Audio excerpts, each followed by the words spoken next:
Hi, and welcome to this live reading from Stumble and Fall by Amy Rivers, and this is presented by Itsy Bitsy Book Bits. Prologue.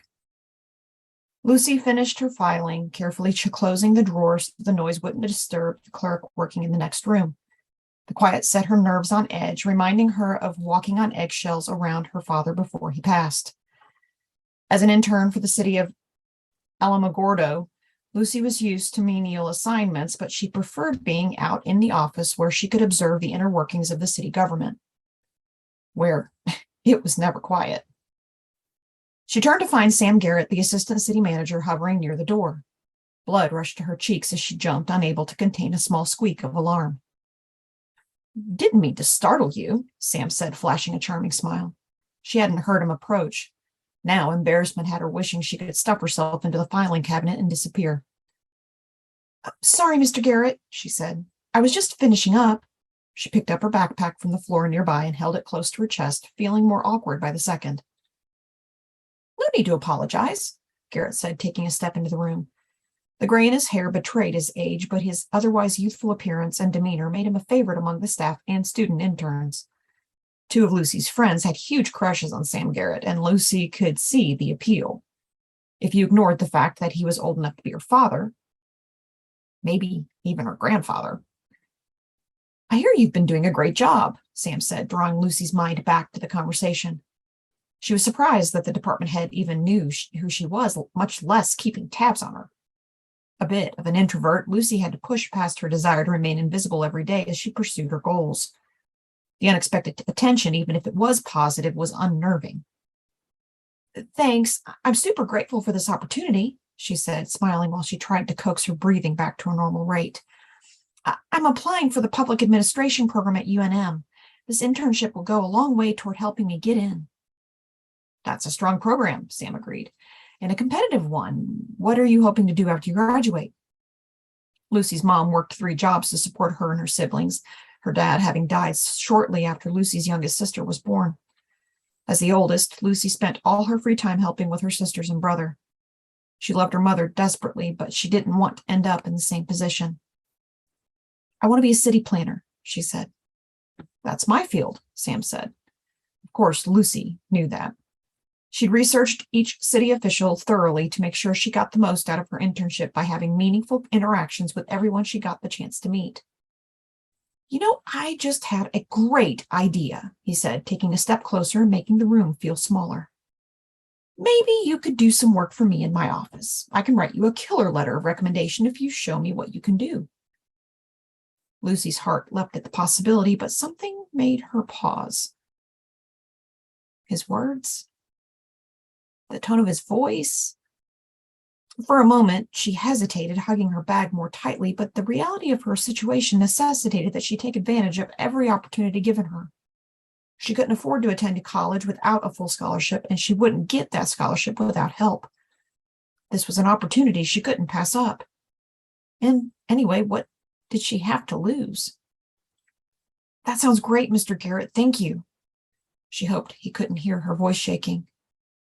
"You can call me Sam," he said with a wink. "I'm sure glad I ran into you today, Lucy." He held the door open, inviting her to exit first. Despite her best efforts, her arm brushed against his as she passed by. Chapter 1. Kate. Kate wiped her brow, grateful that the summer sun wasn't nearly as intense as its summer sister.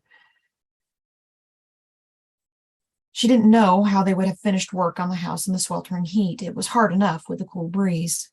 She climbed down the ladder, returning her paintbrush to a bucket of water. She tucked a few stray curls that had escaped the scarf she wrapped around her head to keep her hair off her neck. "I need a drink," she called out. "Are you ready to take a break?" In record time, Roman walked out of the house with 2 cups of iced tea. He handed one to Kate, and she drank it fast, giving herself a brain freeze. "I don't even care that it hurts," she said, laughing as she pressed a palm against her forehead, waiting for the pain to subside. "You're my hero." Roman smiled, then turned to appraise her work. "It's looking great. Do you want me to finish up?" Kate laughed. "Sure, volunteer when it's almost done." She punched him in the arm playfully, noticing how dark his skin had turned from being in the sun. "How's the gate coming?" "All finished," he said, taking her hand. "Let me show you." They walked through the adobe arch to the front entrance. Roman had taken down the old wooden gate and replaced it with a thick wrought iron monstrosity that looked medieval, complete with decorative spikes at the top that left no room for someone to squeeze through. Between the iron gate and the thick wooden door, the entrance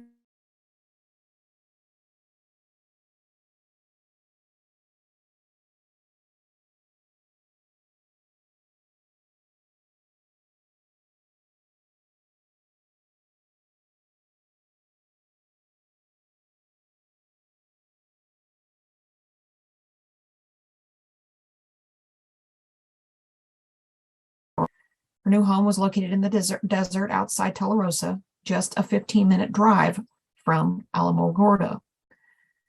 Close, but still far enough away from her hometown to help her breathe a bit easier. It was too big for her alone, but from the start, Kate's intention had been to create a safe haven for victims of abuse. She ran her hand along Roman's side, letting her fingers bump faintly along the scars near his ribs. For nearly 4 months, she and Roman had worked tirelessly to fix the house, replacing broken fixtures and plastering the entire interior to keep the Adobe from further erosion. They'd installed a state-of-the-art alarm system complete with perimeter cameras, but the natural defenses created by brick and iron were what really made Kate feel safe at night, though not enough to stave off her panic attacks entirely. She'd finally finished up the master bedroom and had officially been living in the house for about a week. There was still a lot of work to be done. Sealing the brick in the courtyard was taking longer than she'd expected, and the work was grueling. The adobe fence that enclosed the property was 6 feet tall. The outer edge was thick with cacti and mesquite trees, making it nearly impossible to reach, but Kate insisted on cameras just in case someone risked it. The effect was like living in an old-time fortress. "Did you talk to Tilly today?" "Yes." Kate released her hold on Roman and massaged the sore muscles in her shoulder. She and Jim are still trying to work out the details of their move. "Is he still looking at the DA's office in Las Cruces?" "No, actually, that was today's big news. He accepted a job with the U.S. Attorney's Office. He'll be working at the Las Cruces branch." "Wow, that was fast. Didn't think the feds moved that quickly." Kate smiled. "Tilly says that Jim leads a very charmed life. I guess she's right." "Maybe his good luck will rub off on me," Roman said, absent-mindedly touching the same spot on his side where Kate's fingers had been, the spot where he'd been stabbed a few months earlier. He tried not to complain, but Kate knew the injury still ached, especially after a long day of manual labor. "Tilly's getting restless," Kate continued, knowing her sister wasn't the only one chomping at the bit. She hoped Roman's job hunt wouldn't last too much longer. He'd been so helpful with repairs on the new house, but she knew he needed something more to give him purpose. "Never thought she would be anxious to get back to New Mexico," Roman said with a laugh, "though I suppose living an hour away isn't the same as moving back home." "It's going to be a big adjustment for her." Kate leaned her head against his shoulder. "But I guess things change." "I'm glad they do," Roman said softly, making her shiver. After being estranged for nearly 20 years, Kate and Roman had not only rekindled their friendship, but they'd become romantically involved. Unfortunately, they'd reconnected while working on a murder investigation. Kate had lost her position as a high school psychologist as a result of her involvement with the police, and Roman had resigned as a detective before his department had a chance to fire him. The situation had brought them closer, but Kate worried that the circumstances of their reunion would cause problems moving forward. Having spent his entire career with the Alamogordo Police Department, Roman was now at loose ends. He'd applied to state and federal agencies, but the hiring process was slow. Kate had encouraged him to apply with the sheriff's department, but he was worried about working with an agency so closely associated with his previous employer. They both knew that the chief of police in Alamogordo was involved in criminal activity, and he had done everything he could to thwart Roman's investigation while staying off the radar. Roman hadn't left on good terms and still wasn't sure who among his former colleagues he could fully trust.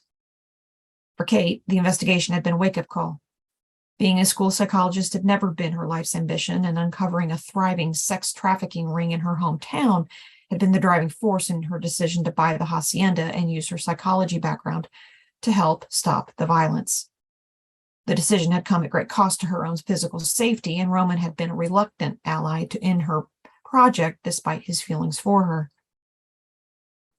"Not going to lie," Roman said, as if reading her thoughts. I couldn't picture how this was going to turn out, but Now that we've cleaned this place up, it's like a little slice of heaven. It's pretty great. I just hope opening up a psychology practice will be enough to keep this place running. Kate had used her savings and the money from the sale of her father's house to purchase and renovate the hacienda. With funds running low, she decided to return to work was necessary, but she wanted to keep her schedule flexible. She'd never worked for herself, and she had no idea if she could make ends meet on her own. The fear that she might not succeed was a thorn in her side. She knew Roman would help, he'd said as much, but the idea of having to rely on someone else still chafed. How'd it go? Roman asked when Kate arrived home later that afternoon. Good. I signed a lease for a place on White Sands Boulevard near downtown. I'm still planning on putting in a security system, but it's an interior office, so I feel pretty good about it. The property manager is Ken Nichols. Ring any bells? Nope, Roman said. Kate sighed with relief. Working in Alamogordo was a calculated risk, though she hadn't seen Alan Parks since his nephew's sentencing hearing and had cut ties with her former employer. Kate was still on high alert. She knew it would only be a matter of time before everyone knew where to find her. Living with her father and working at the high school, she'd kept herself distant from the goings-on in Alamogordo, which left her short of information and unsure who to trust. How was your day? She asked, putting aside those uneasy feelings. Good, Roman replied. I got a call from the FBI. Roman had been applying for both local and federal law enforcement jobs, and though Kate knew the FBI was basically Roman's dream job, she never seriously considered him working there. What did they say? They have an opening in Las Cruces. I'd have to go through the training program, but then I'd be working here. Maybe some occasional travel, but mostly regional work. And you want the job, Kate said. It wasn't a question. She could see the fire in Roman's eyes as he spoke about the position. Her stomach twisted. Are you going to meet with them? Yes, on Monday. Kate swallowed hard. She'd gotten used to having Roman around. Even though he still had his house in Alamogordo, he spent his nights with her. She hadn't been alone at night in months, and even though she had Rusty, her very hyper watchdog, she wasn't sure she was ready to be left alone to her own devices just yet. This unpleasant truth gave her a sour taste in her mouth. Roman put his arms around Kate, pulling her to him and holding tight. I nearly had a heart attack when I got the call. I don't think I ever would have pursued this job before now. He took a breath. Yeah, I want the job. Kate rested her head on his chest. I'm happy for you, Roman, she said. And I appreciate everything you've done to help me make this place livable. She couldn't keep the quiver out of her voice, but she fought hard to keep her tears at bay. Roman pulled away so he could look at her. I'm not going anywhere, Kate. Don't sound so worried. His smile melted her heart. I know, she said, but she couldn't shrug off the discomfort she was feeling. Kate was still grieving her father's death. That, coupled with the trauma she suffered at the hands of Benny Parks and his goons, had thrown her into a depression, and she was still having nightmares. She were a patient, Kate would have called out these telltale signs of PTSD, but she stubbornly clung to the idea that if she kept moving forward, she would find herself on the far end of her grief and trauma. It irked her that every time she started to feel settled, something came along to rattle her.